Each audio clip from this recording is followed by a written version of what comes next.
Good morning, guys. This morning we're going to be making keto fried dumpling. And many of you from Caribbean origins are wondering, how can I stick to this keto diet and still eat some of those things that I grew up eating, such as the famous fried dumpling? So I have responded to that request and I have made fried dumpling, which of course can be served with any side that you choose. We're going to start with 1 cup of almond flour and 1/4 cups of coconut flour. Add 1/2 teaspoon of salt, 1 tablespoon of baking powder, 1 tablespoon of psyllium husk, and combine.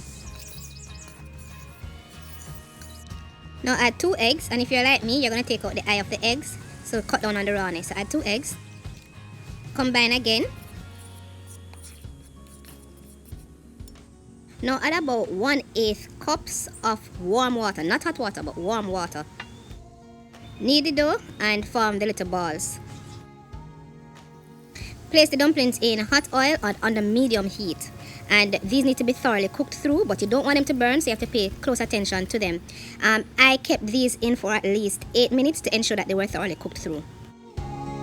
And that's it, easy peasy. Keto fried dumpling. This is of course done in the Jamaican style.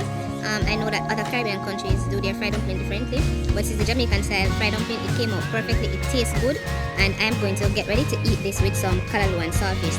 Serve it your way and enjoy it. Until then, walk good.